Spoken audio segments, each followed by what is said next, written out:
After failing the 99th attempt at conquering, I divorced the CEO heroine, who was all about marriage first, love later. I was totally done and went straight to the system to request to give up on conquering Emperor Willow and just send me home to heal my broken heart. But the system was heartless and insisted I carefully review my failure and take the last chance to reattempt the conquest. However, I didn't care and decided to slack off and speed through it, only focusing on divorcing as soon as possible and going home. So this time, when the heroine went east, I went west. The male assistant falsely accused me, and I just admitted it. Her crush pretended to be sick, but I just smiled. Just when I was waiting for the system to announce my failure and send me home, the heroine suddenly abandoned her destined male leads, eyes red, and threw herself at me, demanding from me wildly, "What the fuck? Wait a minute, system, you promised me a melodramatic romance plot, so why is it turning into something inappropriate for children?" Chapter 1. In the company's conference room, the female CEO Willow slammed her palm onto the meeting table, her face dark with anger as she asked, "George, why did you set Martin up?" Looking at Willow, who was radiating fury, I simply yawned, unconcerned, and continued scrolling through my phone. This scene again, this line again, I've heard it 99 times, and today it's finally going to be the 100th. Even if Willow doesn't get tired of it, I'm about to lose it. "George, I'm asking you again, what's with this attitude?" Seeing me act half asleep, Willow's face darkened instantly. At this point, Martin, Willow's assistant, always wearing a floral shirt and looking harmless, but actually a pretentious, effeminate, pretentious coquette type man, grinned provocatively at me, but I couldn't be bothered with him. Back when I first went through this scenario, I was full of determination, arguing my case with Willow. The second time, I even gathered evidence of Martin framing me. By the 50th time or so, I couldn't take it anymore and stormed up to slap both Willow and Martin across the face. But the outcome was always the same. No matter what defenses or evidence I presented, it was all dismissed as false in her eyes. In the end, my affection points would hit rock bottom. I'd be divorced, and my mission would be marked as a failure. So, for this 100th attempt, I gave up completely. The mission, let someone else take it. I just wanted to finish the divorce process quickly, let the system mark my mission as failed, and send me back to my original world. Snapping out of my thoughts, I lazily nodded and spoke. All right, I've heard you, you're right, I did it. I was jealous of Martin being more capable than me. I was envious of him having more of your trust, so I set him up, suppressed him, trying to drive him out of the company. I'm a person of poor character and low abilities, a disgrace to the company, not worthy to be your husband. So, I voluntarily resign, to atone for my crimes. Is that enough, CEO Willow?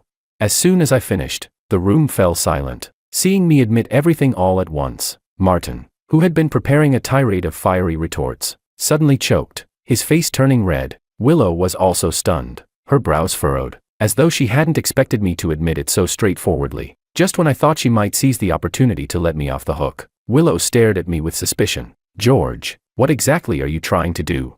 Are you unhappy with your salary, or is the work pressure too much?" I rolled my eyes. "My dear, in the past, you couldn't wait to throw me out to appease your pretentious coquette assistant. Now that I'm voluntarily resigning, why are you unhappy?" Sigh. Women and their suspicious natures. I immediately shrugged and said innocently, "What am I trying to do? I violated company rules and caused a negative impact on the company. Voluntary resignation, doesn't this process seem pretty normal?" With that, I pulled out the divorce agreement I had already prepared and slapped it on the table. "By the way, you might as well sign this too. Don't worry, I won't take a single cent. I just need your agreement." The moment Martin saw the divorce agreement, his eyes lit up, but he pretended to start his performance, speaking in a fake, pitying tone. "George, don't do this." CEO Willow was just angry for a moment. "You don't have to take it to the level of divorce, CEO Willow. Maybe we can just forget about it." I don't think George did it on purpose. Hearing Martin's insincere, exaggerated words, I couldn't help but feel ecstatic. Yes, that's it. This is the vibe. Hurry up and provoke Willow. Get her so furious that she signs the agreement, and I can head home to shower and sleep. With great anticipation, I looked at Willow. Sure enough, her chest heaved with rage as she clutched the divorce agreement tightly in her hands. Seeing her face darken, almost about to explode, I grinned internally. It's working. I'm going to break the record this time. A divorce in under 10 minutes, the fastest failed mission in history, soon to be achieved by me.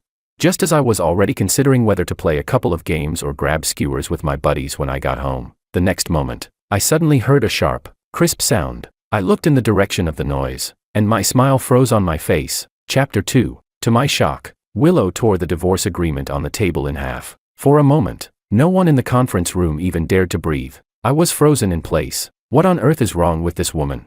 Oh no, my ticket home just slipped through my fingers. The next moment, Willow stood up and walked toward me, grabbing my collar and demanding, "You can't pull off something so flawless on your own. Spill it. Who's your accomplice?" I let out a confused "ah" to show my bewilderment. Her twisted logic left me speechless. "Sister, what accomplice? The only accomplice I have is my desire to go home." I decided to escalate things and throw even more dirt on myself. "No accomplice. Really, it's just me doing this. They say you never really know a person's heart, only their face. Well, I'm a terrible person. I'm arrogant, ruthless, a bully, and a criminal. I'm the #1 cancer of the company. Keeping me around is a disaster. Not only do I not deserve to stay in the company, I don't even deserve to be your husband."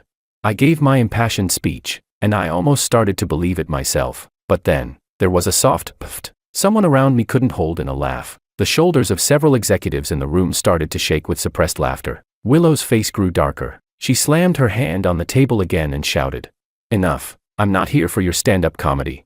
Tell me, who else in the company was involved in this plot to frame Martin?"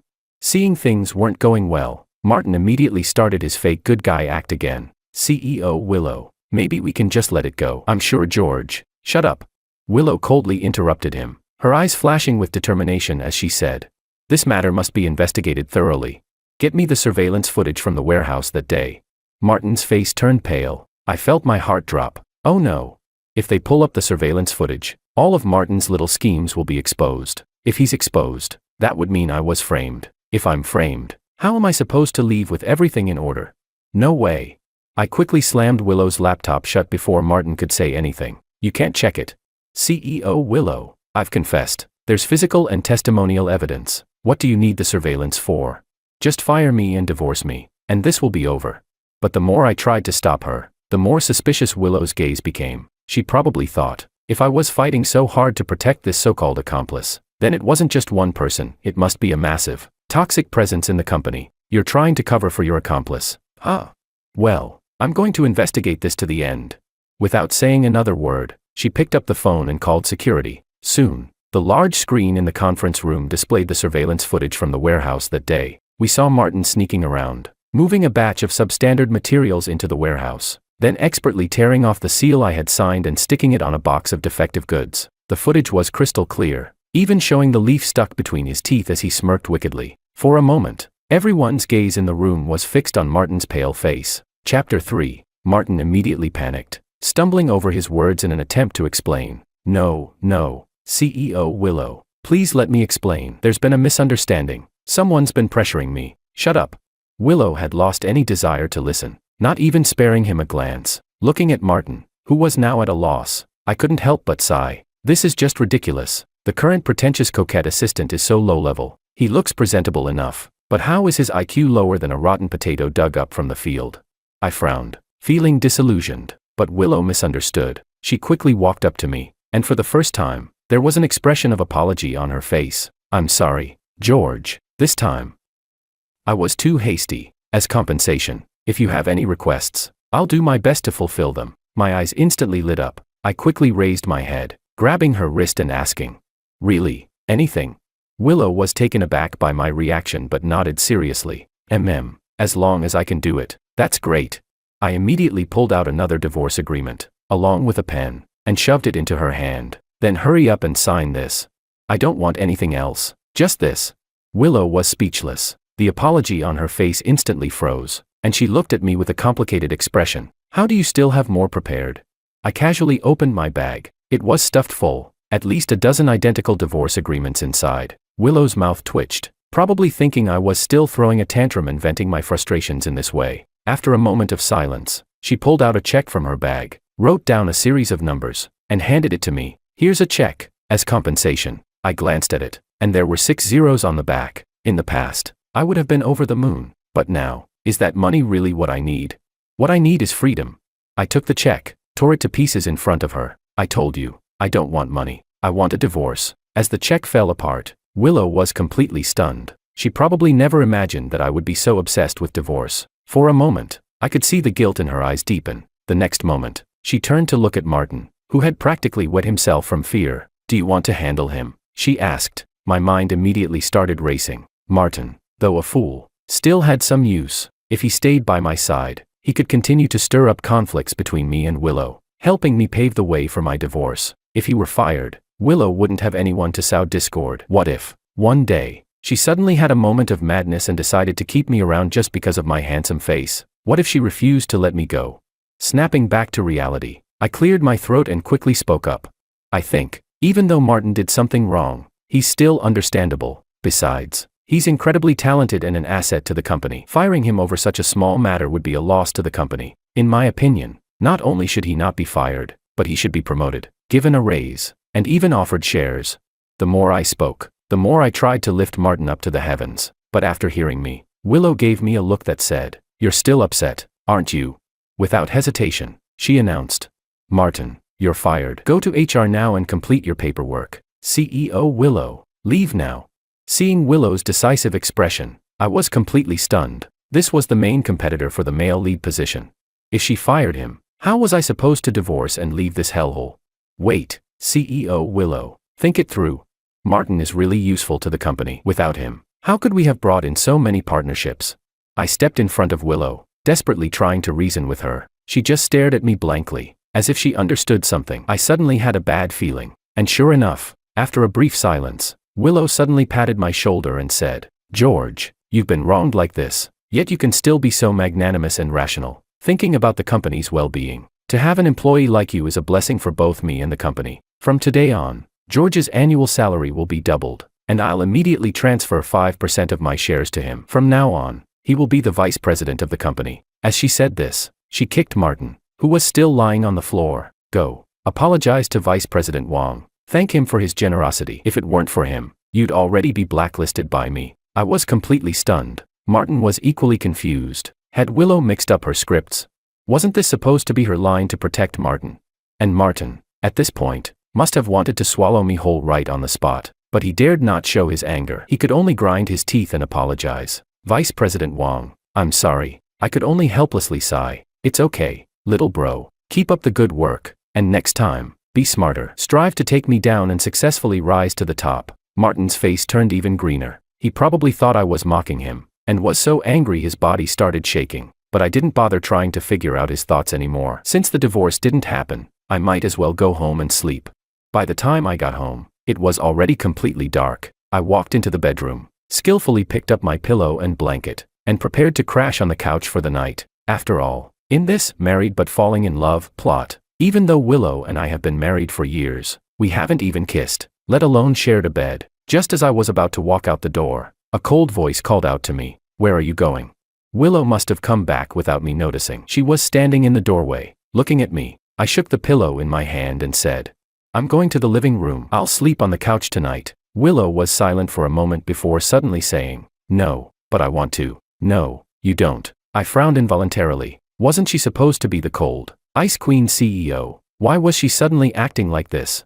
I was starting to get frustrated. What I want is up to me. With that, I yanked the blanket and started walking toward the living room. But Willow, not standing firmly, tripped over me, and her body fell right toward me. I instinctively reached out to catch her, but that caused me to stumble as well. In the end, I was on the bottom, and she was on top, both of us falling to the ground. For a moment, our gazes met, and the atmosphere was a bit awkward. Buzz. It wasn't until Willow's phone, which had fallen to the ground, vibrated that the awkward silence was broken. It was a text message. I was quick to notice the name of the sender, Makoto. My eyes immediately lit up. Wasn't my great savior finally here?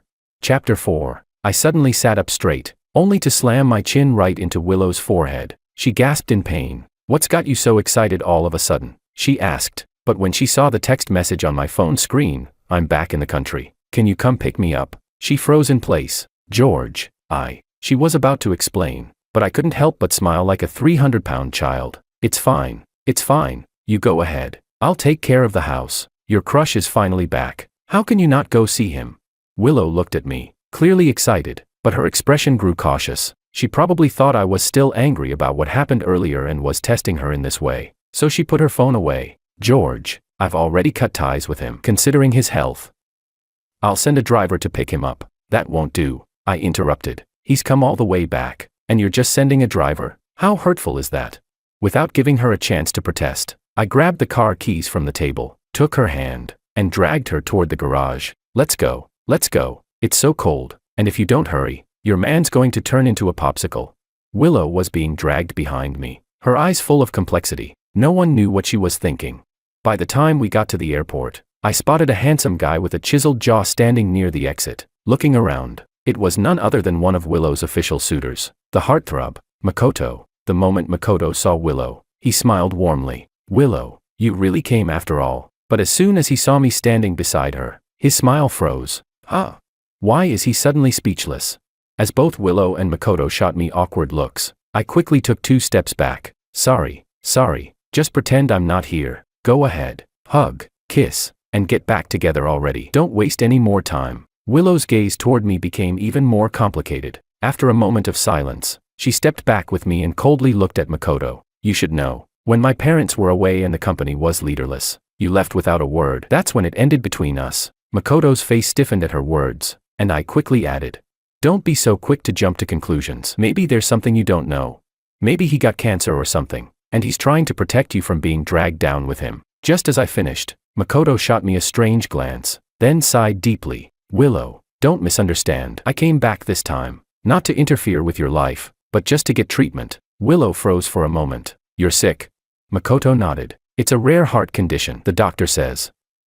I don't have much time left, and they advised me to come back and receive conservative treatment. He paused and added, unless I can find someone with the same rare blood type as mine to donate a heart, but honestly, I've lost hope. With that, he put on a tragic smile, looking as though he had already resigned himself to his fate. Willow seemed to have thought of something, and her gaze shot to me as she said, Panda blood, that's. I suddenly woke up from my drowsiness. From the experience of the previous 99 attempts, I knew what was coming next. Willow would ask me to donate my heart, and in return, she'd give me an artificial one and fulfill all my wishes. Of course, I had refused before, even trying to expose Makoto's fake illness, but the result was always the same. Willow would have someone knock me out, tie me to the operating table, and, with the push of an anesthetic, rip out my heart. At this point, I figured, whether I stick my neck out or pull it back, it's going to end the same way. It would be better to agree to the transplant, get it over with, and then divorce so I could go home and sleep. Snapping back to reality, I immediately replied, I'm willing. Willow was stunned. I haven't even said what it is yet. What if it's something that could cause you a lot of harm? A flash of reluctance crossed her eyes. I followed suit and gazed at her with deep affection. It's okay, as long as it's for you, even if it means death. I'm willing. Willow was completely frozen. She looked at me with an expression as if she was seeing me for the first time. After a moment of silence, she asked hoarsely, What do you want as compensation?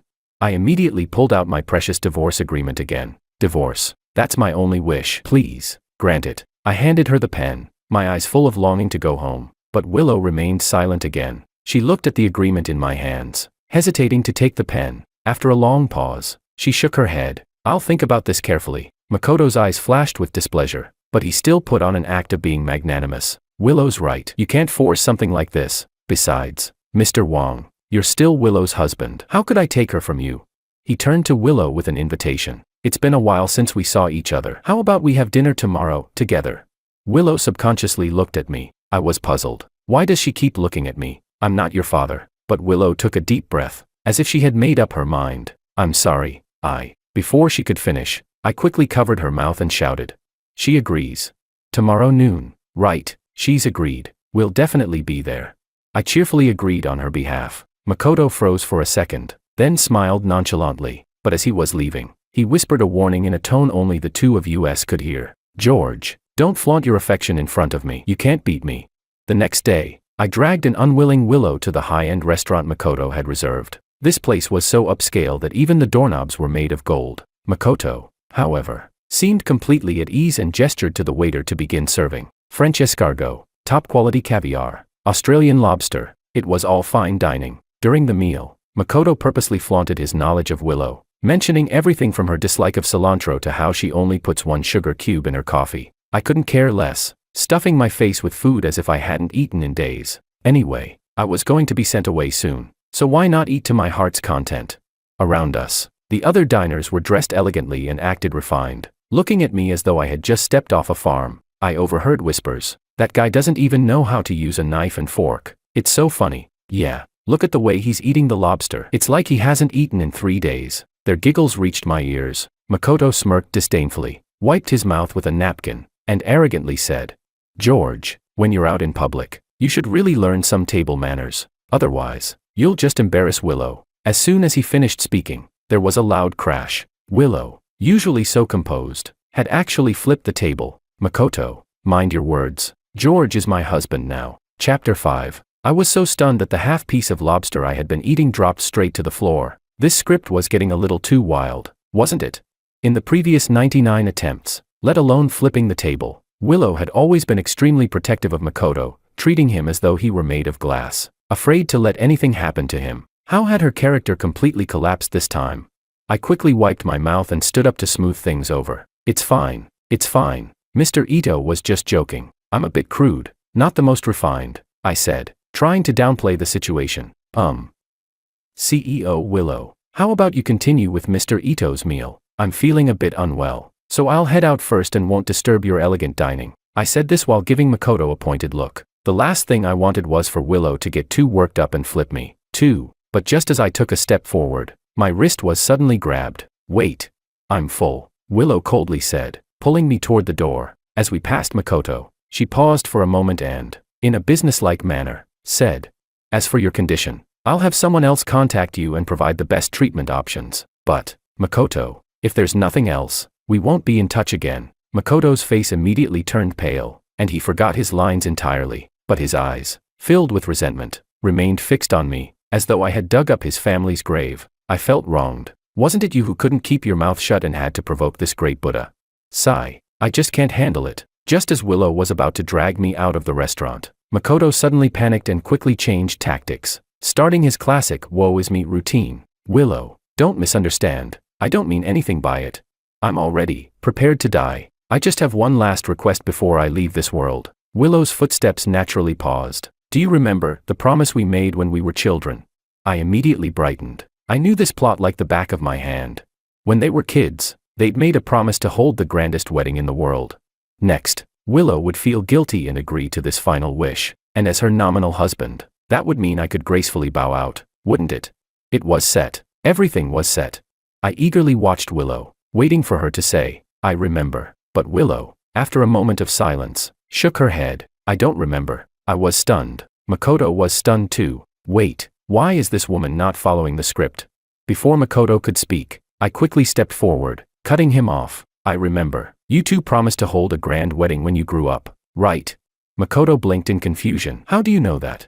I couldn't be bothered to explain to him and looked at Willow seriously. "Divorce. Let's make it happen." As a fulfillment of his last wish, I pulled out my precious divorce agreement again and handed it to her. Willow furrowed her brows. "George, it's all in the past with him." "Not true." Recalling previous failed attempts, I immediately started rebutting Makoto's argument. "If it's truly in the past, then why is there still a bookmark made from mulberry leaves that he gave you, stuck in the front of the Little Prince book in your study? If it's in the past, then why was his birthday still the password for your office computer?" Willow stared at me, shocked. You knew." Makoto was equally stunned. After all, these were lines he had used to try and keep Willow from leaving him in the previous 99 attempts. But soon, he regained his composure and, with feigned reluctance, said, "Willow, forget it. Don't make things difficult for George." "No." I interrupted him decisively. "It has to happen. Not only must we divorce, but we must also hold a grand wedding. We need to let the whole world know, and they must remember the great love that transcends life and death." I spoke with such fervor, I was almost moved myself. Willow stared at me with a complex expression. After a long silence, she slowly raised her hand. My heart almost leapt out of my chest. Finally, I could go home and end this damn mission.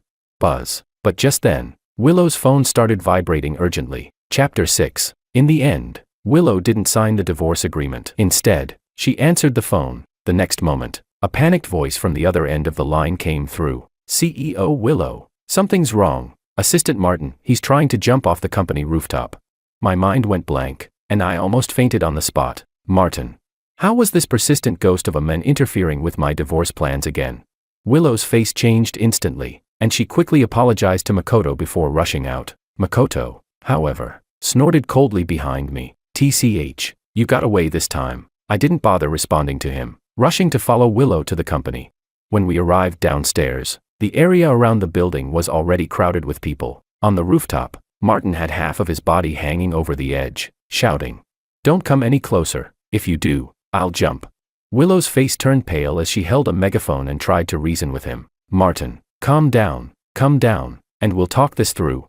The negotiation experts nearby were also desperately trying to talk him down, but Martin was deaf to their pleas. With a runny nose and tears streaming down his face, he began his performance. "CEO Willow, I'm sorry for the company. I love you so much. I was jealous of George, that's why I did such foolish things. I can't forgive myself. I can only atone with my life." When I heard that, my eyes lit up. This was a good thing. I quickly squeezed my way to Willow's side and shouted loudly, "Martin, I understand your feelings. To let you and CEO Willow be together, I'm willing to step aside. I'll divorce Willow right now and make way for you." Martin paused for a moment, then looked at me in disbelief. I quickly shook the divorce agreement in my hand and urged Willow, "Hurry up and sign. Lives are at stake here. A living, breathing person is hanging on the edge." I nearly recited every guilt-tripping line Willow had used on me in the previous 99 attempts when Martin had tried to jump. Then, I forcibly placed the pen in her hand. But this time, Willow hesitated, looking at me with a trace of reluctance in her eyes. "But this wouldn't be fair to you. It's fine, as long as you and the company are safe. I don't care about anything else." Willow seemed to sense my determination. After a brief moment of hesitation, she finally grabbed the pen. Martin's eyes gleamed with triumph. I also thought this time was a done deal. But the next moment, Willow threw the pen off the rooftop, grabbed the megaphone, and coldly said, "I don't care anymore. If you want to jump, go ahead." Chapter 7. Martin was stunned. So was I. This wasn't how it was supposed to go. In the typical melodrama, wouldn't the female lead, in an attempt to save her pretentious coquette assistant, tearfully agree to all his demands? Why is she just letting him die? Martin didn't expect Willow to do this either. He had been pretending this whole time, and now he was truly stuck. He tried to continue his sob story, but his foot slipped, and he actually fell. Luckily, he had the protagonist halo and landed right on the rescue air cushion below. I have to admit, these main characters are hard to kill, but he must have still been injured, as he was immediately rushed to the hospital by an ambulance, and he wouldn't be causing any more trouble for a while. I watched the ambulance drive away, speechless. Truly, he's more trouble than he's worth. As I snapped out of my thoughts, I noticed Willow had somehow grabbed my hand. Her gaze fixed on me. "George, from now on, no matter what happens, don't ever casually mention divorce again." I was a bit taken aback. In the 99 previous attempts, this was the first time I had ever seen Willow like this. Could it be that she really was falling for me? But the thought was quickly dismissed. She was probably just emotionally rattled from everything that happened today, and her brain had short-circuited for a moment. If she was this easy to manipulate, I wouldn't have failed 99 times already. Sure enough, after we got back to the office, she just sat quietly on the couch, her expression distant. To my surprise, Makoto actually came to find us. He probably thought the timing was right and decided to seize the opportunity. "Willow, are you okay? As for the wedding arrangements, I think we're not having it." Willow suddenly snapped, glaring at him. Makoto froze for a moment, then shot a resentful look at me. It was clear he had already concluded that I was behind this. But then, as if he'd thought of something, his expression shifted to one of sadness, and he said, "I'm sorry, Willow. I didn't mean to disturb you. I'll leave now. I wish you both happiness." With that, he turned to leave. I quickly stepped forward and blocked his way. "Mr. Ito, don't leave. We can talk about this." Makoto Ito smirked at me, his lips curling into a cold smile. The next second, his legs gave way, and he clutched his chest, stumbling toward me while letting out a pained groan. Willow's face turned pale, and she hurried over to support him. "Makoto." Only I remained calm, even suppressing the urge to laugh. After so many failed attempts, I had memorized every direction and angle in which he'd fall. Next, he would pretend that it wasn't me who pushed him, trying to blame me for the incident. Willow would, of course, view me as a jealous murderer, and that's how we'd end up divorcing. Sure enough, as Makoto collapsed on the floor, he spoke first. "Willow, don't blame George. It wasn't him who pushed me. I just slipped." Before he could finish, I eagerly interrupted. "No, it was me. I pushed him. If you don't believe me, you can check the surveillance right now." Chapter 8. This time, I was confident. In the past attempts, I had tried using the surveillance footage to clear my name, but I had discovered that Makoto had cleverly positioned the camera so that it was a perfect angle to distort the view. No matter how you looked at it, it always seemed like I had acted first. It was this piece of evidence that helped Makoto convince Willow to divorce me. But as soon as I spoke, Makoto froze, clearly not expecting me to admit it so openly. Willow furrowed her brows, hesitating for a moment before coldly asking, "Why did you push him? Didn't you know he has a heart condition?"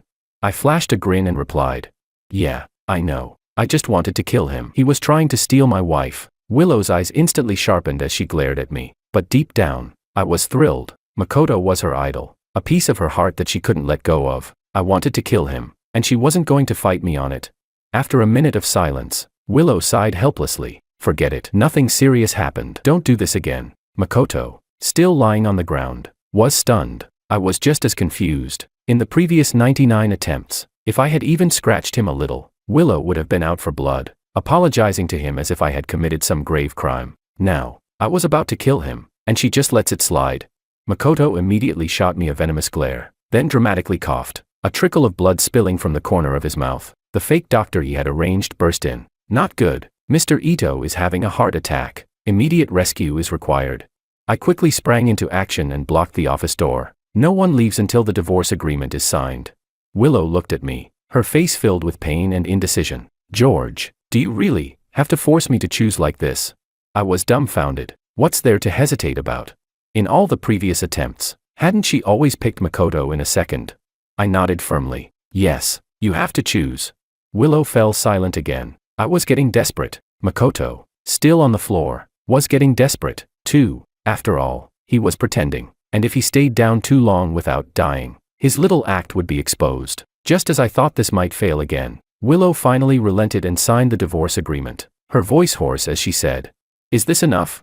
I nodded vigorously, my heart racing with excitement. Soon, the fake doctor hauled off the dying Makoto. Before they left, he threw me a mocking grin through the ambulance window. I smirked back. I plopped down on the office couch, feeling satisfied, waiting for the system to notify me of my failed mission and send me back home. 1 minute, 5 minutes, 10 minutes passed, but there was still no notification from the system. I looked up in confusion, only to meet Willow's red-rimmed eyes. At some point, she had moved right in front of me, staring at me intently as tears streamed down her face like a broken faucet. "Why? George, why do you keep pushing me away? Do you hate me so much? Do you resent me this much?" Before I could respond, she suddenly leaned down, pinned me to the couch, and kissed me deeply. Chapter 9. Before I could even gather my thoughts, a strong scent of jasmine wafted into my nose. I froze in place, my brain short-circuiting. What is happening? This isn't how the plot was supposed to go. This was supposed to be a dramatic, heart-wrenching, life-or-death chase for love, an epic tale of suffering and longing. So how did it suddenly veer off into, well, something completely different? I snapped back to reality, pushing Willow's shoulder forcefully, trying to shove her away. Wait. I was gasping for air, feeling as if my lips no longer belonged to me. They were numb and burning. Willow stumbled back a step, but her bloodshot eyes never left mine. Her gaze was no longer cold and distant like before. Instead, it was filled with a madness I had never seen before. She stared at me, then began undoing her hair tie. "I'm not waiting anymore." The words barely left her lips when she lunged at me again. This time, I was ready. I tried to dodge to the side, but the office, designed to showcase the CEO's style, was filled with useless art pieces and plants, leaving little space to escape. In the end, Willow pinned me down on the couch. I swallowed hard and quickly asked, "Willow, have you lost your mind?" But she just looked at me intently, her expression unusually serious. "Yeah, I've lost my mind." I was speechless. Great. Now I had no idea what to do. I couldn't fight her off. I couldn't run away. And reasoning. What was there to reason with someone who admitted they had gone mad? I decided to give up the struggle. Fine. The wind is bleak, the water's cold, and a hero who sets off may never return. Let's just pretend I was bitten by a passing dog. I don't know how much time passed, but Willow finally regained her usual cold demeanor, expertly retying her hair. Glancing out the window, I realized the sun was rising. Willow and I sat side by side on the couch, neither of us speaking. The atmosphere was so awkward that you could almost feel it in the air, thick enough to carve out a 3-bedroom apartment. I subtly turned my head, stealing a glance at the woman beside me. Her dampened face, pressed against the back of the couch, had lost some of the icy CEO sharpness, replacing it with an indescribable, almost sultry allure. But at the moment, I wasn't in the mood to appreciate that. My mind was consumed with one thought. Why hasn't the damn system made any move?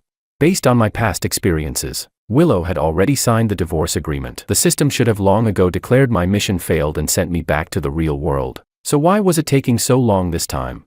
Just as I was about to lose my patience, the long-awaited system notification finally sounded in my mind. Chapter 10. But the system's voice sounded a little guilty. I immediately growled in my mind. Finally decided to show up. Had your fun watching the drama? Hurry up and send me back home. Don't you care about meeting your KPIs? Ahem. Host, please calm down. The system's voice stammered. It's like this. According to Clause 8, Section 12 of the Time Travel Execution Management Regulation. Speak in plain language. I interrupted it impatiently. The system's voice immediately grew weaker. Well, you haven't officially gotten your divorce certificate, although you've signed the agreement. From a legal perspective, you're still legally married. Our system must follow the law. After all, I almost spat out an old mouthful of blood after hearing that. What the hell? I've been fighting for my life to get home, and here you are, with your thick brows and big eyes, exploiting legal loopholes behind my back. Deep breath. Calm down, George, calm down. It's just a matter of getting a divorce certificate. How big of a deal could it be? I suddenly sat up straight on the couch, startling Willow, who was sitting beside me. She looked at me with confusion. Ignoring her, I grabbed the divorce agreement she had just signed and placed it solemnly in front of her. Let's go. We're going to the Civil Affairs Bureau right now to get the divorce certificate. As I spoke, I reached for my phone. Willow stared at me, puzzled by my urgency. She slowly sat up, bit her lip, and after a long pause, she suddenly grabbed the divorce agreement out of my hands and threw it into the shredder. Then she started playing dumb. What divorce agreement? I don't remember. I stared at the shredder, buzzing away, and looked at her as if she were an alien. What are you doing?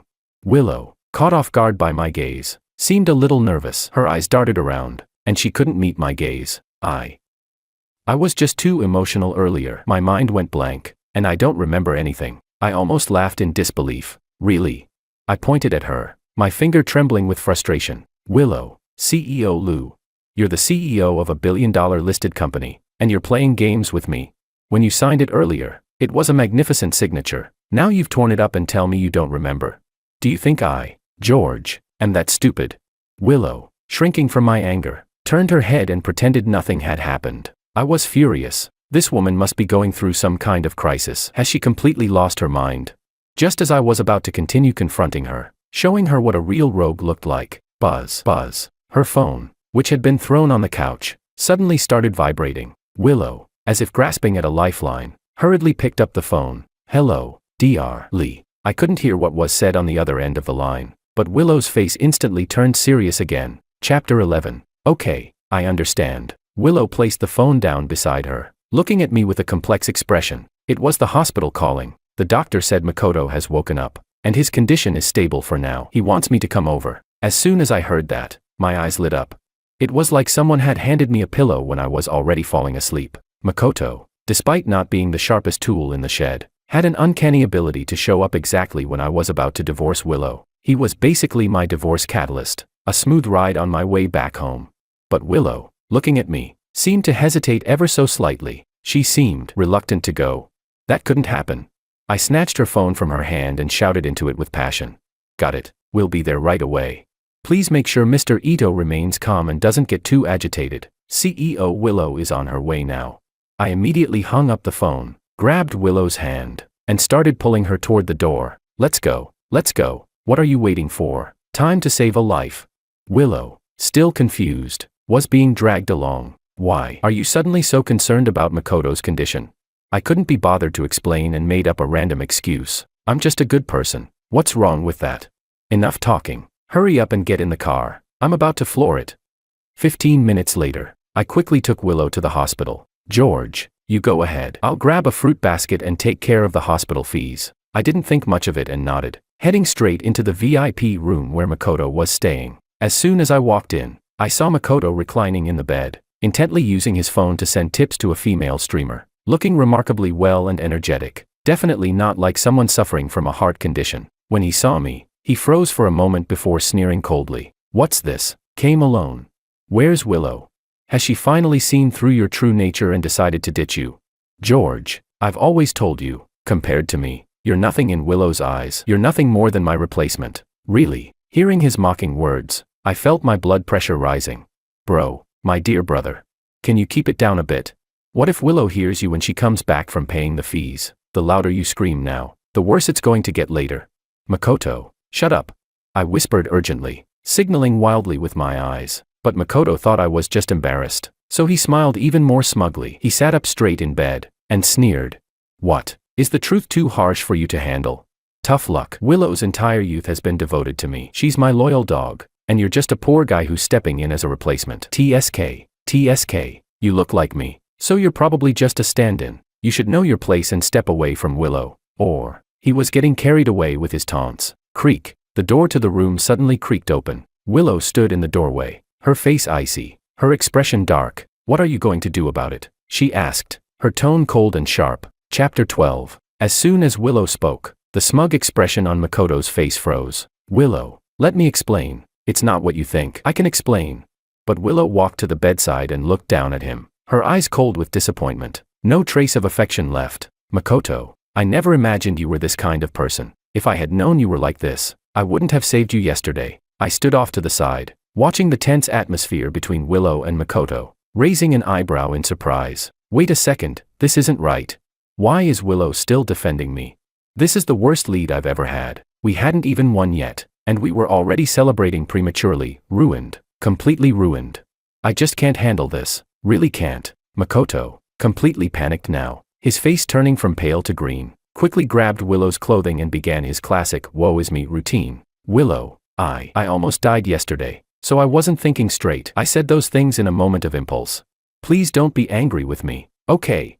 Now, all I want is to spend my last time with you, as a friend. Tears nearly spilled from his eyes as he spoke. At the mention of death, Willow's expression softened just slightly. She pulled her clothes from his grip, stepped back, and distanced herself from him. I understand. I'll arrange for the best doctors and the best medications. Focus on your treatment, but from now on, don't contact me again, and don't contact him either. Makoto was about to say something else, but his gaze inadvertently swept over Willow's neck. The next second, his eyes widened in shock, and his voice trembled as he pointed at her neck. Willow, what's on your neck? Willow froze for a moment, instinctively reaching up to touch her neck. There, clearly visible, was the mark from yesterday, a reminder of the intense, rough moments between me and the system. Willow's face turned bright red in an instant, from her cheeks all the way to her ears. She was embarrassed and angry, glaring at me before whispering, "We'll talk about this when we get home." With that, she dashed out of the room like a startled rabbit, covering her neck, not looking back. Sorry, I need to use the restroom. The hospital room was now left with only me and a furious Makoto. His eyes were filled with venom, practically burning holes through me. He looked like he wanted to skin me alive. George. He gritted his teeth and spat out. What did you two do before coming to the hospital yesterday? Chapter 13. I remembered that absurd scene in the office and quickly decided to turn a blind eye. It's nothing. I raised my hands, showing an innocent expression. We were just sharing experiences on how to train fighting dogs. Makoto clearly didn't believe me. He thought I was boasting on purpose, trying to deceive him. He snorted, and suddenly, as if remembering something, he said with disdain, "George, don't get too happy so soon. Right now, she's only with you because she hasn't grown tired of you yet. I'm the patient now, the one Willow can't get out of her mind." He said this while glancing at the steaming soup on the nightstand, pointing at it with his eyes. "Tell me, if Willow comes back and finds me." Before he could finish, I interrupted, taking the words from his mouth. "You'll find me pouring hot soup on you, which will make you think I did it out of jealousy, to take revenge, right?" Makoto fell silent for a moment, then smiled proudly. "Ha, at least you have some brains." I was speechless inside. I had lived through this scene many times, and I already knew exactly what would happen next. Even with my eyes closed, he would spill the soup himself, then pretend to be defending my cause, but in reality, he would accuse me of doing it, taking advantage of Willow's innocent heart to get me kicked out of the room. But I couldn't wait any longer. I couldn't let this fool act on his own. That would only be ineffective. So, under Makoto's surprised gaze, I approached and took the steaming soup. What are you going to do?" Makoto swallowed, looking at me with some fear. I smiled at him, showing my teeth. "I'll help you. No need to thank me." With that, I flicked my wrist, and the hot soup spilled suddenly onto his legs. Ah! A piercing scream echoed throughout the VIP room. Makoto jumped out of the bed as if he no longer had any heart problems. Where was the man who was about to die of a heart attack? Willow, who was just returning from the bathroom, witnessed this horrific scene. She was stunned and, without thinking, screamed at me, "George, what's going on here?" I threw the empty bowl on the floor, wiped my hands, and turned to face her, meeting her surprised gaze. "It's nothing. I just spilled the soup on Makoto because my hand trembled." "Why? I smiled coldly, looking directly into her eyes, and said word by word, because I envy him. I can't stand seeing you be so nice to him. It annoys me. Today, either he leaves here, or we go to the civil registry to ask for a divorce. You choose. Makoto, who was still screaming from the burn, stopped complaining upon hearing this. Although he hated me deeply, he couldn't help but suppress his anger and continued playing the role of the good and innocent man. He covered his burned thigh with a pained expression and said to Willow, "Willow, don't put me in that position. Let me go. I'm a man condemned to die. I can't allow my presence to affect your marriage with Mr. Wang any further." His words were full of false dignity and compassion. Everything had finally returned to its course. It was time for Willow to go with me to the civil registry. On the side, Makoto smiled at me with satisfaction, sure that Willow would stop me, scolding my bad actions and taking his side. Separating from me, however, Willow only looked at me in silence for a few seconds, then nodded. "All right, I'll do as you wish." Instantly, she turned and said to the nurse who had arrived after hearing the commotion, "Please proceed with Mr. Ito's transfer paperwork right now." Chapter 14. As soon as he finished speaking, Makoto was completely stunned. I was also shocked. Makoto wanted to say something more, but Willow directly interrupted him, her tone making it clear she would not accept any argument. "Leave now. If not." She paused for a moment, looked at me, and with a gaze that surprisingly held a hint of tenderness, she added, "My husband will get jealous." Hearing the word husband, I choked on my own saliva and coughed several times. Husband. It was the first time Willow had called me that, after all the times we had spent together in the game. In fact, according to the original plot, Willow and I didn't have any real romantic relationship. Although we had married quickly, it all started because I once saved her from an accident, and she happened to need a husband to create a public image for her company in the market of relationships and products for mothers and children. So, by coincidence, we ended up getting married. In our daily life, we simply called each other by our names. We had never even addressed each other as husband and wife in public. That's why, even though we were already married, the system still required me to conquer the protagonist. But I didn't expect Willow to now, for the first time, recognize me as her husband. She even preferred to move her crush out of my sight rather than go sign a divorce with me. Could it be that she really has fallen in love with me? But the system hadn't given me any notification that the conquest had been successful. I sighed, thinking how much the plot had deviated, and decided to let her take the reins. Meanwhile, Makoto was completely furious. He pointed at my lips, trembling, but couldn't say a single word. Finally, all he could do was mouth with rage, "Wait, I won't let you go so easily." Soon after, with the nurse's help, he reluctantly left the room. When he left, only Willow and I remained in the room. Willow sighed softly, walked over to me, and, lifting her head, asked, "Well, are you satisfied now?" Her voice, though full of tenderness, also carried a hint of resignation. I replied honestly, "I'm not satisfied. If we could go right now to register the divorce, that would be the best." Upon hearing my words, Willow didn't get angry. Instead, she smiled with a mixture of helplessness, took out a handkerchief, and started to wipe the hot soup stains that had splashed on my sleeve. "George, I admit that I didn't do things right before. I didn't have the patience to try to understand your feelings. I was impulsive,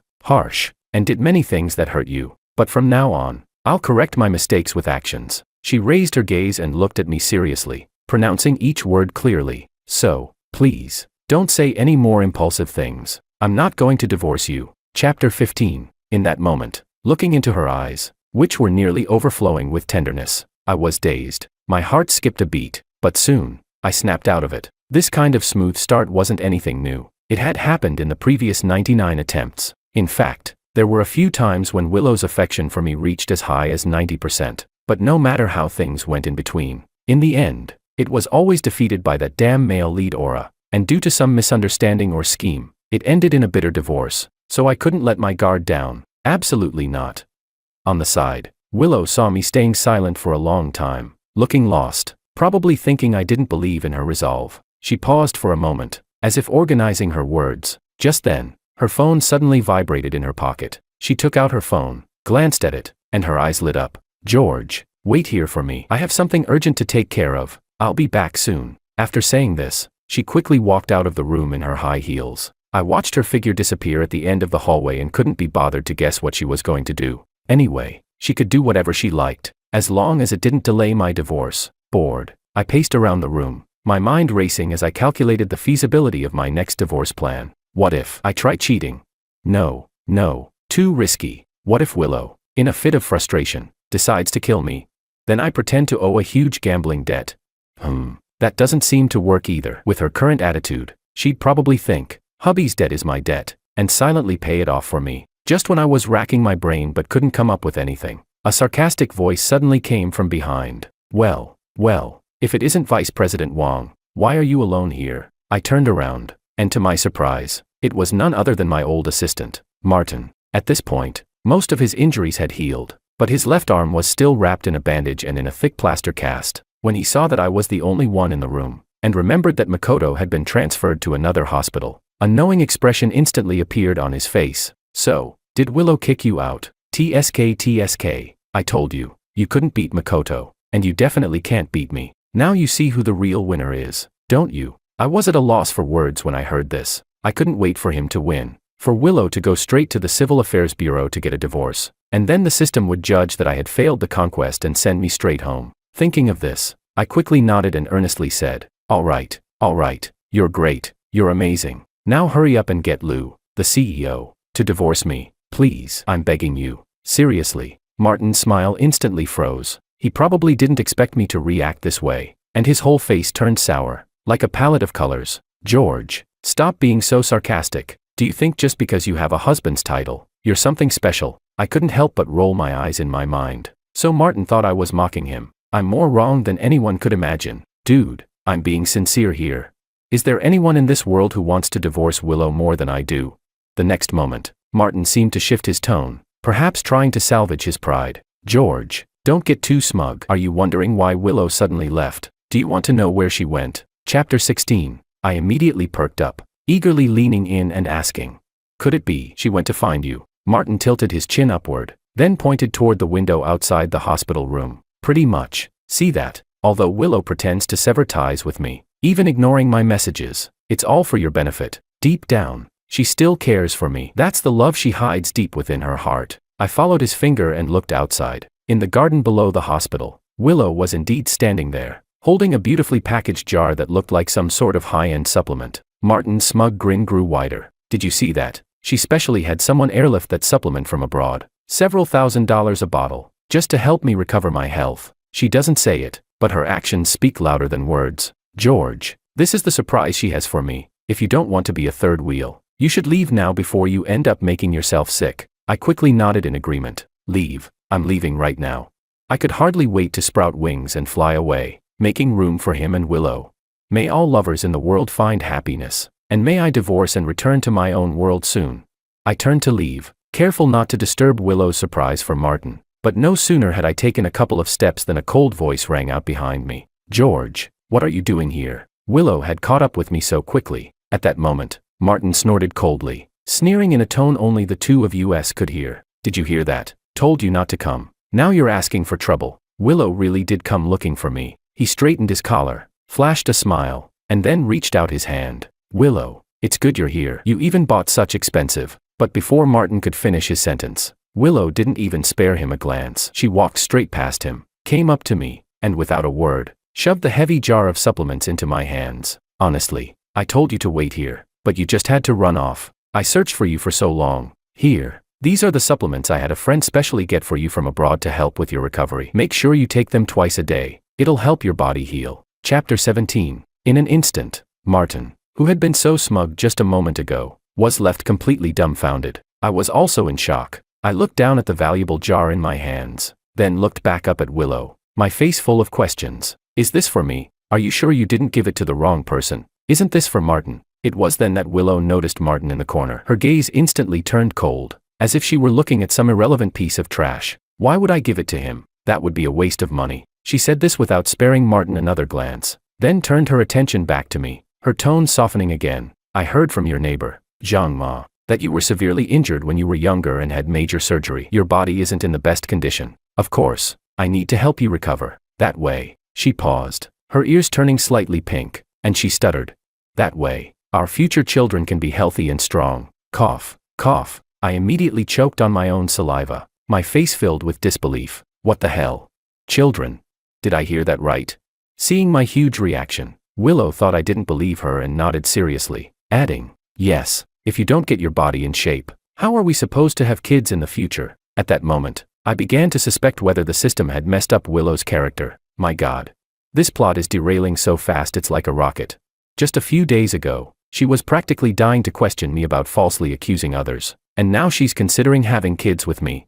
Meanwhile, Martin, hearing Willow talk about having children with me, looked like his face couldn't even be described as just difficult to look at. It was more like the chemical compounds in the Ganges River, twisted and complex. After a moment, he gritted his teeth and muttered a small, angry threat. George, you're deliberately showing off in front of me. Just wait, I won't let this go. After dropping that classic loser declaration, he stormed off down the hallway. I watched his defeated figure retreat, then glanced at the supplements in my hands, feeling a headache coming on. After a while, I looked up at Willow and cautiously asked, about the kids. You're not serious, right? Willow's cheeks were still slightly flushed. She turned her head to avoid my gaze, cleared her throat, and then explained.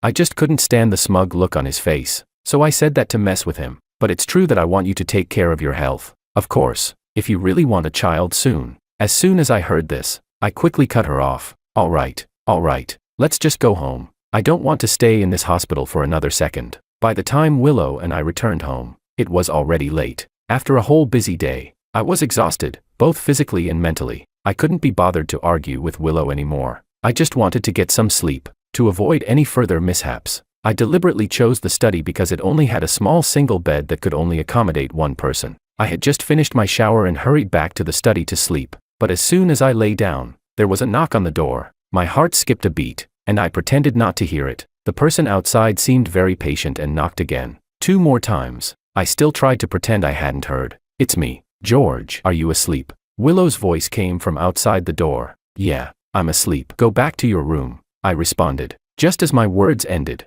the doorknob began to turn on the side. Makoto smiled at me with satisfaction, sure that Willow would stop me, scolding my bad actions and taking his side, separating from me. However, Willow only looked at me in silence for a few seconds, then nodded. All right, I'll do as you wish. Instantly, she turned and said to the nurse who had arrived after hearing the commotion, please proceed with Mr. Ito's transfer paperwork right now. Chapter 14. As soon as he finished speaking, Makoto was completely stunned. I was also shocked. Willow, Makoto wanted to say something more, but Willow directly interrupted him, her tone making it clear she would not accept any argument. Leave now. If not, she paused for a moment, looked at me, and with a gaze that surprisingly held a hint of tenderness, she added, my husband will get jealous. Hearing the word husband, I choked on my own saliva and coughed several times. Husband.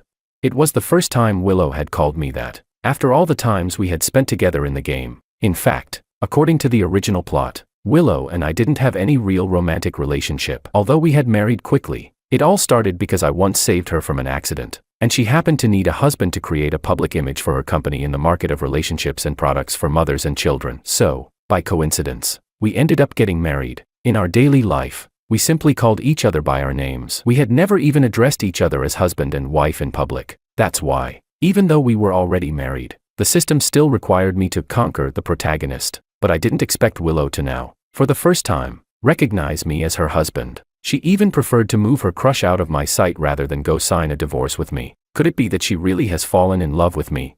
But the system hadn't given me any notification that the conquest had been successful. I sighed, thinking how much the plot had deviated, and decided to let her take the reins. Meanwhile, Makoto was completely furious. He pointed at my lips, trembling, but couldn't say a single word. Finally, all he could do was mouth with rage. Wait, I won't let you go so easily. Soon after, with the nurse's help, he reluctantly left the room. When he left, only Willow and I remained in the room. Willow sighed softly, walked over to me, and, lifting her head, asked, well, are you satisfied now? Her voice, though full of tenderness, also carried a hint of resignation. I replied honestly, I'm not satisfied. If we could go right now to register the divorce, that would be the best. Upon hearing my words, Willow didn't get angry. Instead, she smiled with a mixture of helplessness, took out a handkerchief, and started to wipe the hot soup stains that had splashed on my sleeve. George, I admit that I didn't do things right before. I didn't have the patience to try to understand your feelings. I was impulsive,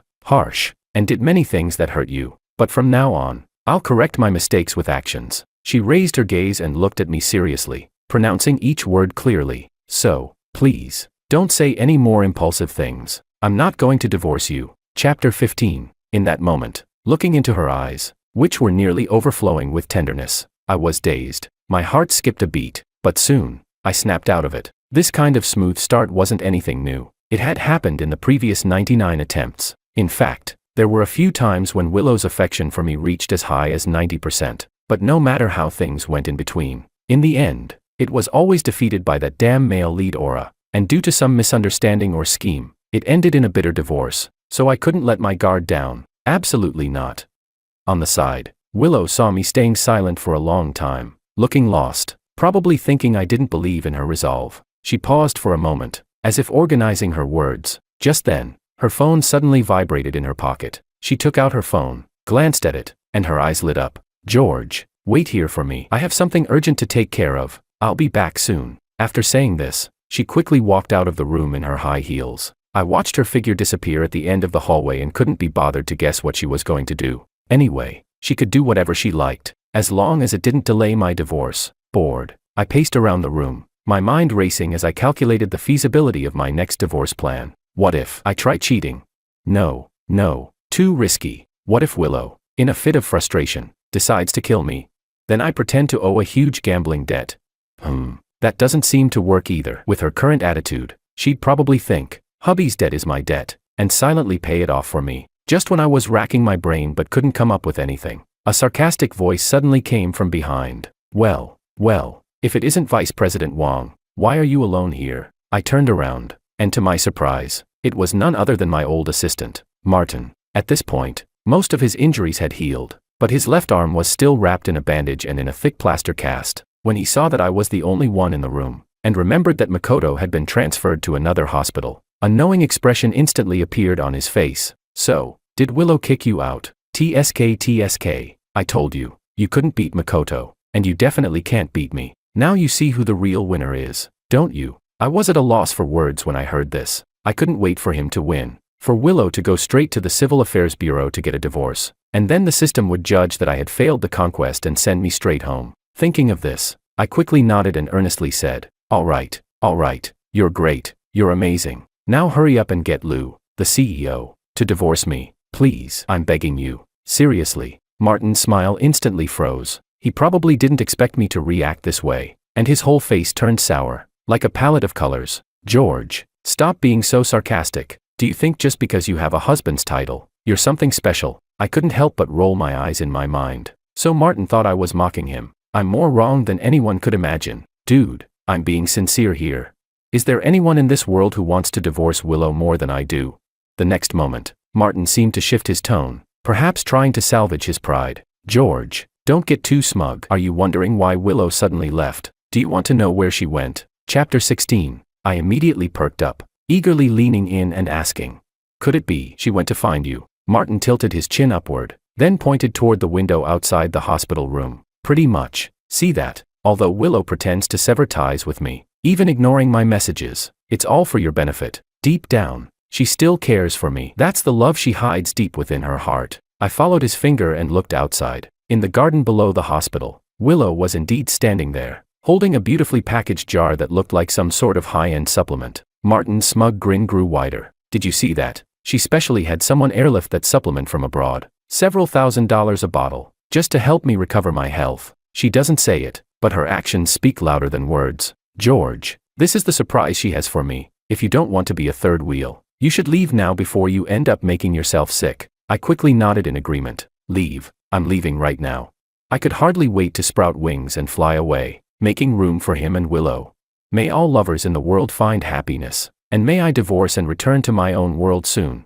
I turned to leave, careful not to disturb Willow's surprise for Martin. But no sooner had I taken a couple of steps than a cold voice rang out behind me. "George, what are you doing here?" Willow had caught up with me so quickly. At that moment, Martin snorted coldly, sneering in a tone only the two of us could hear. "Did you hear that? Told you not to come. Now you're asking for trouble." Willow really did come looking for me. He straightened his collar, flashed a smile, and then reached out his hand. "Willow, it's good you're here. You even bought such expensive." But before Martin could finish his sentence, Willow didn't even spare him a glance. She walked straight past him, came up to me, and without a word, shoved the heavy jar of supplements into my hands. "Honestly, I told you to wait here, but you just had to run off. I searched for you for so long. Here." These are the supplements I had a friend specially get for you from abroad to help with your recovery. Make sure you take them twice a day. It'll help your body heal. Chapter 17. In an instant, Martin, who had been so smug just a moment ago, was left completely dumbfounded. I was also in shock. I looked down at the valuable jar in my hands, then looked back up at Willow, my face full of questions. Is this for me? Are you sure you didn't give it to the wrong person? Isn't this for Martin? It was then that Willow noticed Martin in the corner. Her gaze instantly turned cold, as if she were looking at some irrelevant piece of trash. Why would I give it to him? That would be a waste of money. She said this without sparing Martin another glance, then turned her attention back to me, her tone softening again. I heard from your neighbor, Zhang Ma, that you were severely injured when you were younger and had major surgery. Your body isn't in the best condition. Of course, I need to help you recover. That way. She paused, her ears turning slightly pink, and she stuttered. That way, our future children can be healthy and strong. Cough, cough. I immediately choked on my own saliva, my face filled with disbelief. What the hell? Children? Did I hear that right? Seeing my huge reaction, Willow thought I didn't believe her and nodded seriously, adding, yes, if you don't get your body in shape, how are we supposed to have kids in the future? At that moment, I began to suspect whether the system had messed up Willow's character. My God. This plot is derailing so fast it's like a rocket. Just a few days ago, she was practically dying to question me about falsely accusing others, and now she's considering having kids with me. Meanwhile, Martin, hearing Willow talk about having children with me, looked like his face couldn't even be described as just difficult to look at. It was more like the chemical compounds in the Ganges River, twisted and complex. After a moment, he gritted his teeth and muttered a small, angry threat. George, you're deliberately showing off in front of me. Just wait, I won't let this go. After dropping that classic loser declaration, he stormed off down the hallway. I watched his defeated figure retreat, then glanced at the supplements in my hands, feeling a headache coming on. After a while, I looked up at Willow and cautiously asked, about the kids. You're not serious, right? Willow's cheeks were still slightly flushed. She turned her head to avoid my gaze, cleared her throat, and then explained. I just couldn't stand the smug look on his face, so I said that to mess with him. But it's true that I want you to take care of your health. Of course, if you really want a child soon. As soon as I heard this, I quickly cut her off. All right, let's just go home. I don't want to stay in this hospital for another second. By the time Willow and I returned home, it was already late. After a whole busy day, I was exhausted, both physically and mentally. I couldn't be bothered to argue with Willow anymore. I just wanted to get some sleep, to avoid any further mishaps. I deliberately chose the study because it only had a small single bed that could only accommodate one person. I had just finished my shower and hurried back to the study to sleep, but as soon as I lay down, there was a knock on the door. My heart skipped a beat, and I pretended not to hear it. The person outside seemed very patient and knocked again. 2 more times. I still tried to pretend I hadn't heard. It's me. George, are you asleep? Willow's voice came from outside the door. Yeah, I'm asleep. Go back to your room, I responded. Just as my words ended, the doorknob began to turn. Before I could react,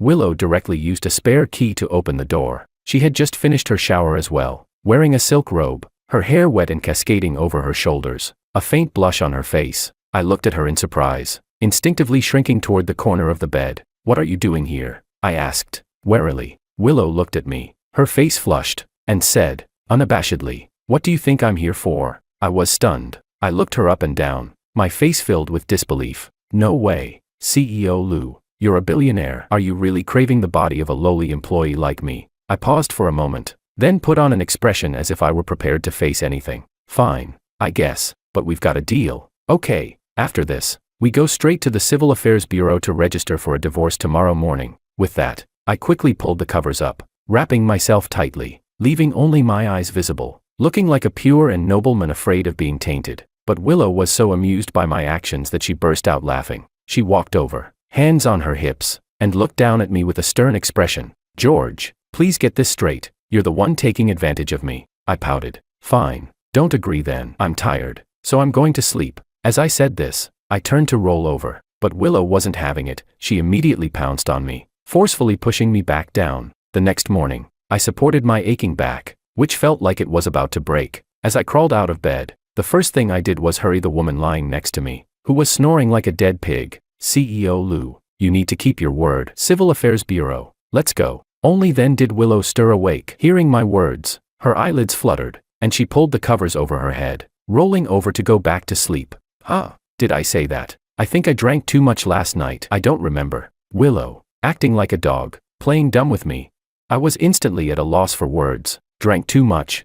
Willow, a woman who almost never touched alcohol, told me she drank too much. Moreover, she didn't smell like alcohol at all last night. How could this ice-cold CEO woman, who normally wouldn't bend an inch, now resort to playing tricks to avoid a divorce? Her character was completely falling apart.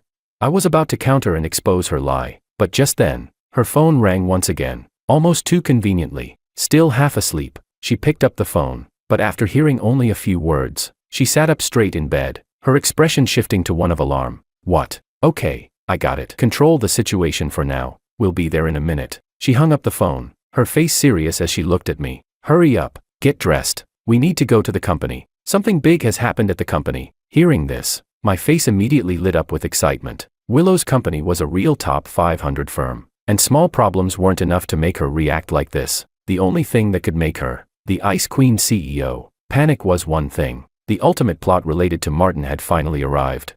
This time, whether Willow liked it or not, she had no choice but to go with me and get that divorce certificate. Chapter 18. Willow and I quickly arrived at the company. Upon arrival, chaos was in full swing. The crowd, dense and dark, surrounded the main door of the Lu Group, and it seemed there wasn't even space for a pin to fall. An endless sea of journalists, with cameras and microphones pointing toward the entrance, created a tense atmosphere. In addition, a group of suppliers and project partners, visibly angry, held banners and shouted slogans like "Lu, return the money," and "Punish the criminals." In a corner of the crowd, I recognized a familiar figure. It was Martin. He was hiding in a secluded spot, with a cold and sly smile on his face. This was Martin's final trick, using others as pawns for his own benefit. To remove me from the company and take my place as Willow's husband. Martin had been planning this for months. In the projects he managed, he used my name to receive illegal commissions from the contractor, and even took advantage of his position as an assistant to alter my designs, purposely leaving some security flaws. When everything came to light and there was a serious safety accident on a construction site, Martin seized the opportunity to accuse me, ruining my reputation. To protect the company's stock value and calm the employees, Willow had no choice but to divorce me. And so, Martin would become the pillar of the company, a hero in everyone's eyes, the one who defended justice. In my 99 previous lives, Martin had used this tactic to make Willow completely disillusioned with me. She asked for a divorce 23 times, resulting in 23 failures in my attempts to win her back. He was undoubtedly the mastermind behind my failure in the divorce.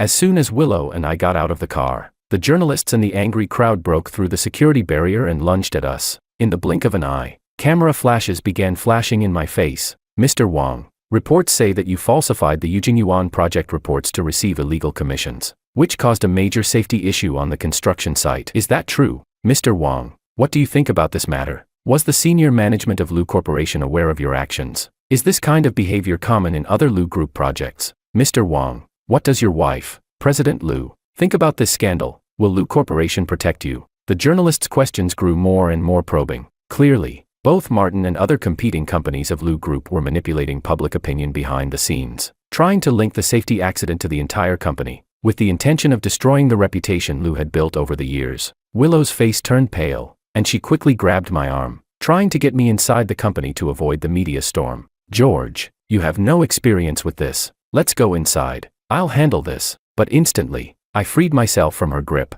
"Hide. This is my last attempt to save my life." Before Willow's surprised gaze, I pushed my way through the crowd and walked straight to the center. Flash, flash. The journalists swarmed around me, surrounding me completely. I faced the cameras, took a deep breath, and with an indifferent smile, I responded, "Yes, everything said online is true. The fraud in the project, the material cuts, the illegal commissions. It's all my fault. It was all me. I am the one to blame." Chapter 19. The words I had just spoken caused the crowd, which had been so loud just moments ago, to fall into an absolute silence. Almost everyone stared at me in disbelief, as if they couldn't believe that not only had I chosen to face the issue head-on, but I also hadn't made excuses or provided reasons, and had publicly admitted my guilt. Willow's face, already pale with anxiety, became even more distressed. Her eyes were filled with disbelief as she looked at me. "George, are you crazy? Do you know what you're saying? This is not a common accident. This could ruin your life." In a corner of the crowd, Martin, the main culprit, also seemed surprised. After 99 failed attempts to win her over, I knew perfectly well that he had prepared a whole battery of excuses and false evidence, even hired people to gather fake proof, all in an attempt to destroy me in front of the journalists. But instead of that, I had surrendered myself. Perhaps Martin was so confused that he didn't even understand why he hadn't yet launched his attack when I had already confessed myself. Just as Martin's mind was about to collapse, Willow couldn't stay still and rushed towards me. She snatched the microphone away from me and, with reddened eyes, tried to explain to the crowd, "I apologize. George is very upset. He might not be in the best state of mind. You shouldn't take what he said seriously. That was just." But before Willow could finish, I interrupted her. "No, I am completely clear now. I repeat, everything I said is true. All the problems were caused by me, and I am willing to take full responsibility for this incident." Willow looked at me with wide eyes, and then, with desperation, she grabbed my arm, demanding, "It can't be. George, you're lying. Is all of this for a few bribes? You don't need the money. How could you do something like this for money?" Suddenly, my heart skipped a beat. Wow, I had forgotten this small detail. After all, I was the vice president of Lou Corporation, with shares in the company, a 7-figure salary, driving a BMW, living in a mansion, and I was married to the president of a multi-billion-dollar company. To say that I was risking my future for a few million in bribes was an insult to intelligence. No, I couldn't let it end like this. This was the best opportunity for a public divorce. My mind started working quickly, and I immediately came up with a brilliant excuse. Looking at Willow, with a hoarse voice, I said, "Money? Who told you I did it for money?"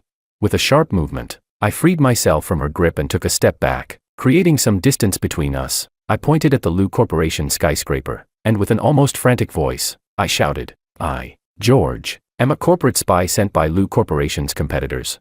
My goal was never money. My purpose has always been to destroy Lou Corporation, to destroy you, Willow Lou."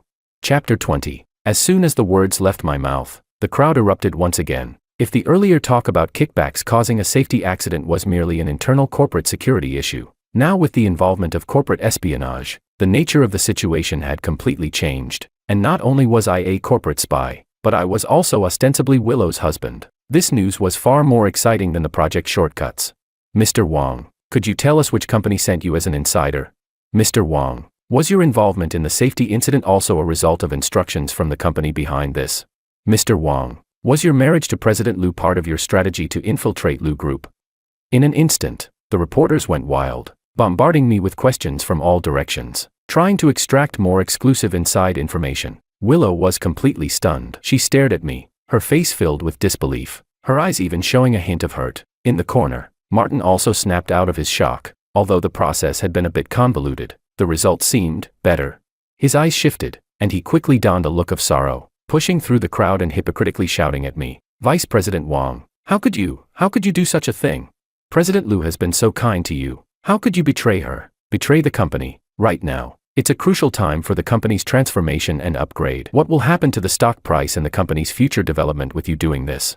As he shouted, he subtly signaled to a few well-dressed middle-aged men standing nearby. These were the shareholders and board members of Liu Group. As expected, the faces of the board members immediately turned as dark as the bottom of a pot. Normally, they didn't participate in the specifics of project management, but this time, it had gotten so out of hand that it severely impacted the company's stock price and their future dividends. They could no longer stand by and do nothing. Soon, one of the bald-headed old men pointed at Willow and began yelling, "Willow, look at the good husband you found.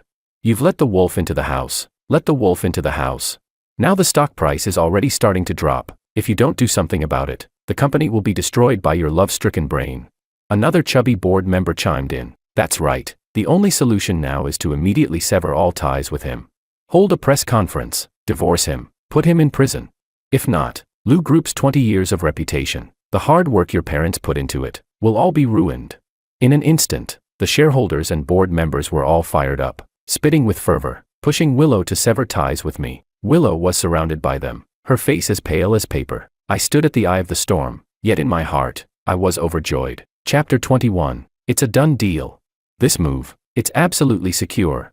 I know Willow too well. In order to successfully win her over, I had memorized the thick stack of information the system gave me about her, thicker than a dictionary, and I knew every detail by heart, even how many times she wet the bed when she was 3. She is a woman who lacks a sense of security and views her career as her entire life. The most crucial point is that this company is the only legacy and memory left to her by her parents, who tragically died in a car accident when she was young. When her parents passed away, The company was left without leadership, and as a child, she was even sidelined, suffering from exclusion and suppression. It was her who spent a whole 8 years, enduring hardship, and step by step, took back control of the company from those old foxes, bringing Lu Group to its current height, saying that Lu Group is the culmination of her entire life's effort and her anchor would not be an exaggeration. Now, I, this corporate spy, have seriously threatened the company's survival. Should she abandon the company, or abandon me, her husband?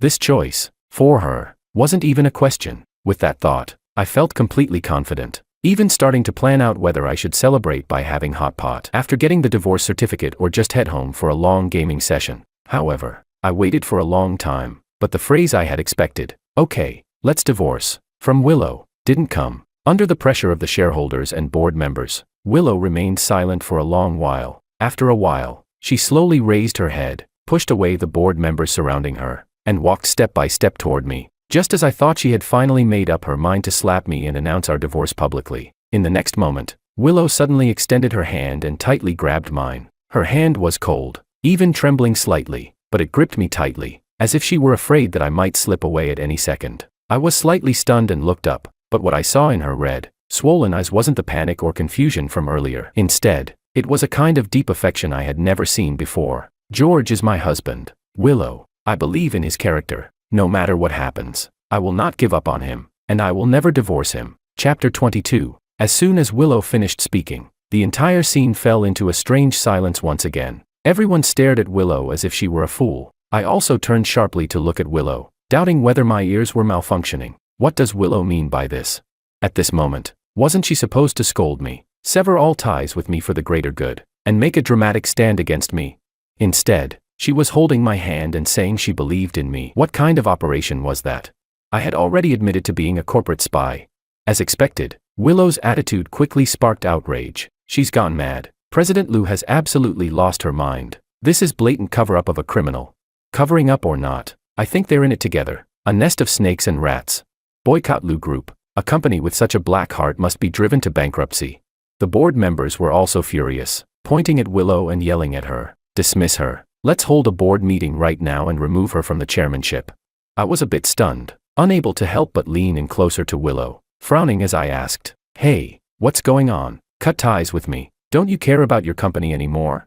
But Willow's grip tightened even more. She turned her head and looked at me with tear-filled eyes. "You idiot. I know you're not that kind of person. You must have been framed, right? You just don't want to drag me down, don't want to drag the company down, so you wanted to bear everything on your own. I understand it all. I will never let you carry all this by yourself." I was speechless. "Sis, is your imagination a bit too strong? I really just want to go home." From a distance, Martin also lost his composure and rushed forward, shouting at Willow, "President Lu, please, come to your senses. This company is the only thing your parents left to you. How can you throw it away for such a man, abandoning everything your parents worked for?" Willow didn't even bother to glance at him. She just shook her head, her gaze still firmly locked on me. "The company can be rebuilt. If he's gone." She paused, taking a deep breath. "No, I can't." Just as it seemed like the whole scene was about to spiral out of control, suddenly, a car came to a screeching halt at the company's entrance. Chapter 23. The car door opened, and a man in a white suit, deliberately made to look weak with a layer of makeup, stepped out of the car. It was Makoto.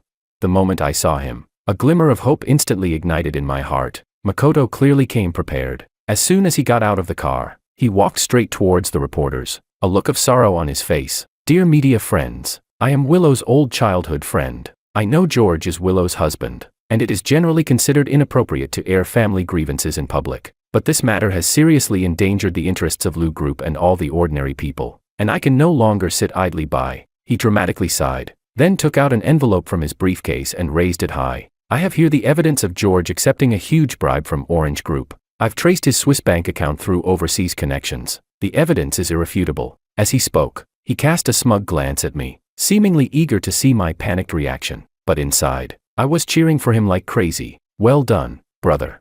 Hurry up. Throw that evidence in my face. Let me die, please."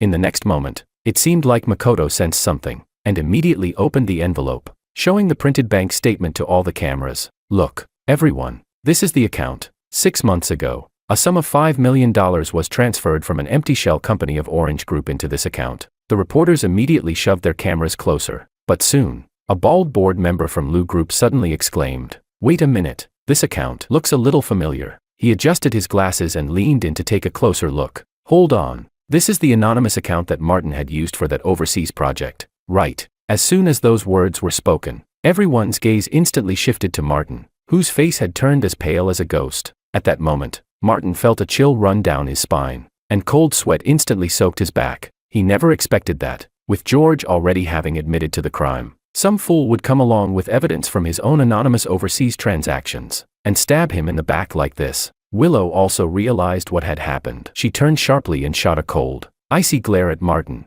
"Martin, what is going on here? I have always treated you well at Lu Group. Why would you do this?" And even try to frame George. Seeing himself instantly become the target of everyone's accusations, Martin completely panicked. He stammered and pointed at Makoto and me, desperately trying to struggle. "It wasn't me, it's them. They must have colluded and forged the evidence to frame me. Yes, Makoto must be George's accomplice. They are trying to frame someone else." Upon hearing this, Makoto, who was now being accused of being an accomplice, looked at himself in confusion. What the hell? He came here to ruin George, and now he's being called George's accomplice.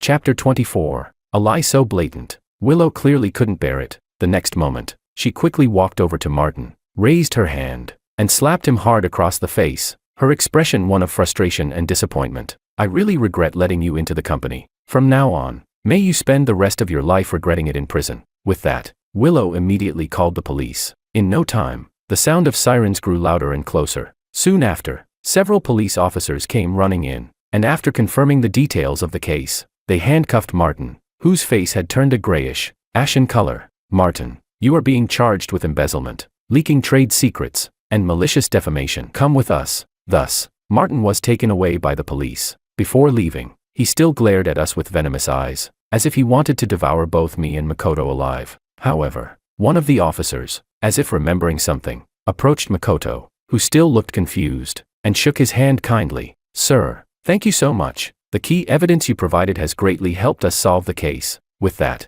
a police officer took a bright red flag from his back and solemnly handed it to Makoto. On the flag, in large and vigorous characters, it read, "Brave."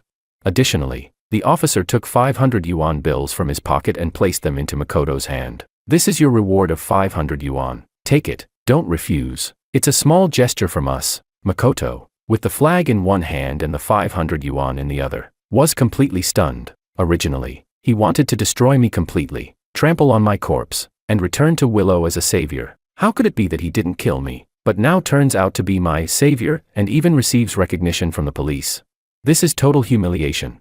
Meanwhile, Willow, seeing the expression on Makoto's face, which seemed like constipation, could hardly hold back her laughter and coughed lightly. Makoto, thank you for saving my husband's life." Hearing Willow's jab, Makoto felt a lump in his throat and almost vomited blood. He glared at me with hatred, and in a low voice, so only the two of us could hear, he threatened me through clenched teeth. "George, don't act so brave. You're doing well this time, but it won't be long before your luck runs out completely." With that, he threw the flag on the ground, didn't look back, got into the car, stepped on the accelerator, and left, not wanting to say anything more. The farce had come to an end. With the explosive news, the reporters left satisfied, while the directors, fearing conflict with Willow, quickly took advantage of the crowd to sneak away. The crowd that had been watching also started to disperse. Soon after, on the ground floor of the company, only Willow and I remained. Before I could react, she suddenly reached out and gave me a strong slap on the back. I staggered from the impact and turned around in surprise.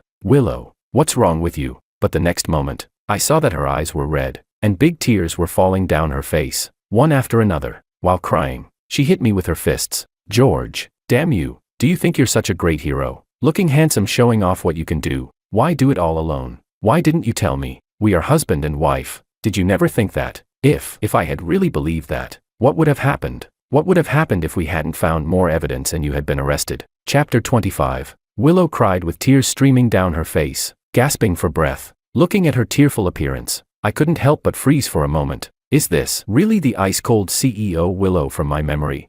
This seemed like the first time she had shown such a vulnerable side in front of me. Looking at her eyes, red and swollen from crying, my heart, which had hardened like iron in order to get back home, actually felt a slight softening. But I quickly calmed myself down. "No, George, you have to hold on. Don't forget, That bastard Makoto is still out there, alive and kicking. Based on the past 99 experiences, that guy still has one final trump card. An ultimate move that has defeated me 50 times. As long as he's still around, no matter what, I can never win over Willow. And sure enough, my instinct was right. Makoto's revenge came even faster than I had imagined. The next day, when I thought the company's crisis had been resolved, and my divorce plans were once again ruined, I was desperate. I decided I couldn't just sit back and wait anymore. I had to take the initiative. I made up an excuse to go out for a walk, but in reality, I was sneaking off to meet the top divorce lawyer I had already contacted to ask if there were any other methods to go about the divorce. But just as I turned a corner at a secluded intersection, pondering whether I should hire an actress to stage a caught-in-bed scenario or let Willow hit me as a more feasible option, I suddenly felt a sharp pain at the back of my head. George, oh George, your time has come. I only heard this one sentence, and then everything went black as I lost consciousness. I don't know how long it was before I slowly regained consciousness, only to find myself tightly bound to a pillar. I was surrounded by a desolate mountain forest, with the damp earthy smell of the air all around. Next to me was another misfortunate soul, Makoto. He had also woken up, looking at the masked men in front of us with a terrified expression, but I wasn't panicked at all. In fact, I was rather excited, because this was Makoto's final trump card, a self-directed and self-acted kidnapping plot, to force Willow to confront her feelings in the most extreme circumstances. In the previous 99 times, Willow had almost always chosen Makoto without any surprises, and not far away, there stood a familiar figure, Willow. At this moment, her eyes were red, and she was glaring fiercely at the scar-faced kidnapper. When she saw that I had woken up, the scar-faced man sneered and walked over, kicking me without any courtesy. Awake, he then turned to Willow, grinning maliciously, and said, "President Liu, the man is awake. It's time to make a choice. One of these two men is your husband,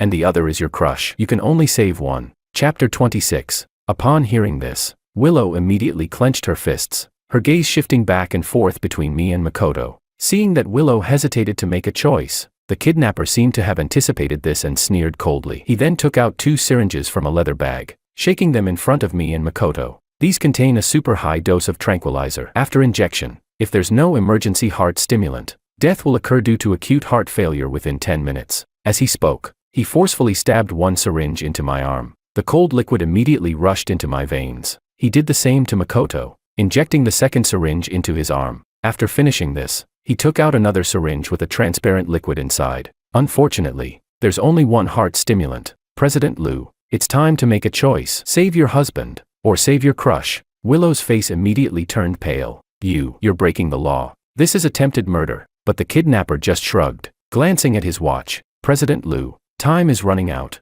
If you don't make a choice, then I'll just have to watch both of these men die. Makoto began his performance, looking weak and distraught as he called out to Willow. Willow, don't worry about me. I've always been worthless. Just let me die. You must save George. I'm willing to die for you. But hearing Makoto's emotional lines, I felt utterly calm inside, even a little amused. I was all too familiar with his tricks. The needle in his arm wasn't some tranquilizer, but saline solution. This was all just to force Willow to make a choice, to help her realize who she truly loved. In the past, Willow had always chosen to save Makoto without hesitation. Then the system would judge my attempt to win over Willow as a failure. GG. Though the process was painful, being able to go home was worth it. But before Makoto had finished delivering his dramatic lines, Willow interrupted him, unhesitatingly speaking to the kidnapper. "I choose George. Give him the heart stimulant." As her words fell, both Makoto and I were stunned. I never expected Willow to choose me this time. Not only did she choose me, but she did so without hesitation.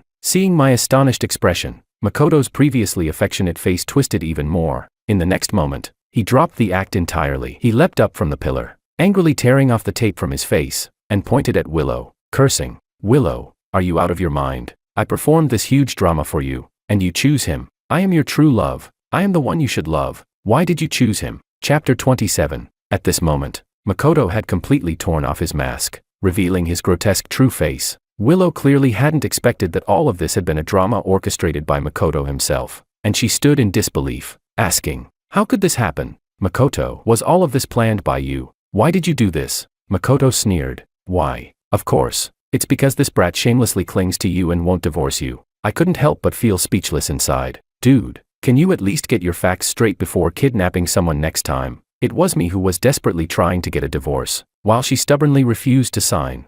I was the one who desperately wanted to leave. Okay.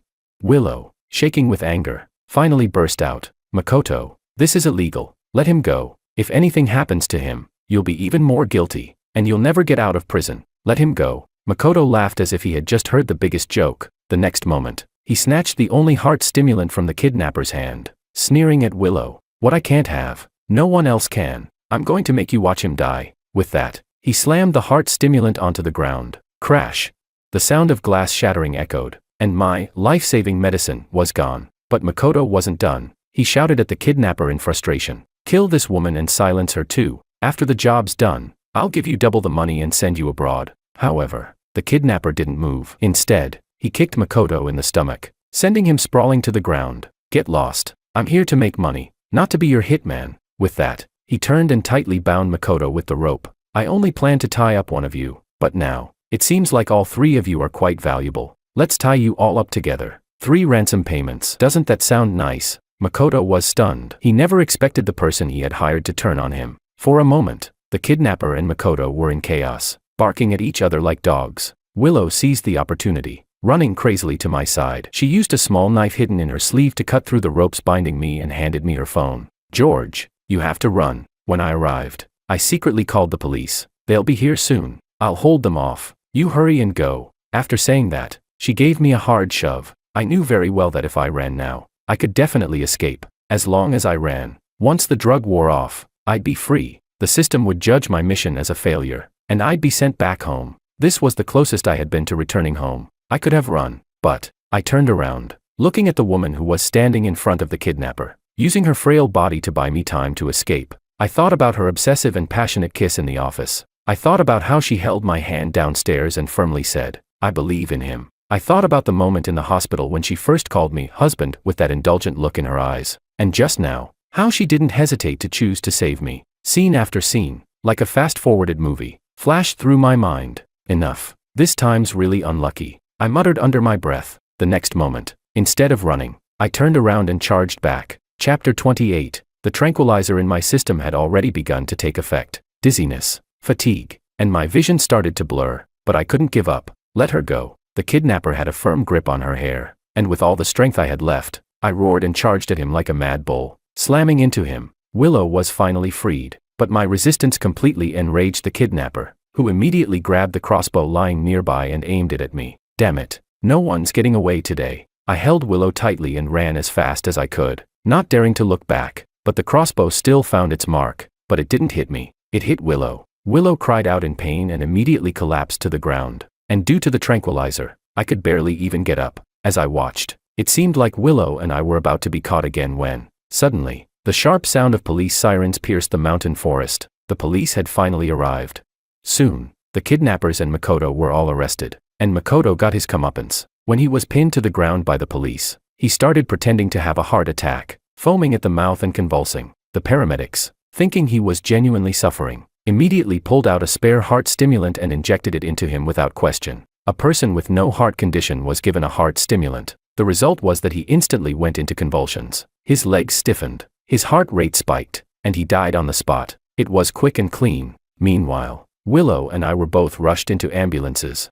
When I regained consciousness again, I found myself lying in a hospital ward. My injuries weren't severe, but Willow had been shot through the heart. Behind a thick glass, I could see Willow lying quietly in her hospital bed, various tubes attached to her body, with the faint beep-beep sound of the heart monitor beside her. The doctor said her chances of surviving were slim. As I zoned out, the system's notification echoed in my mind. Ding dong. Congratulations, host. Female lead Willow's affection value has reached 100%. The life and death trial is complete. Conquest task successful. The host's rewards have been processed. 10 billion in cash. Now available. The return portal to the original world is now opening. Countdown to portal opening. 10, 9, 8. The next moment, a swirling portal of white light appeared before me. On the other side of the door was my world. The world I had waited for 100 times. All I had to do was step through, and it would all be over. Host, please make a choice quickly. The system's voice echoed again. I looked at the pale-faced woman lying on the hospital bed,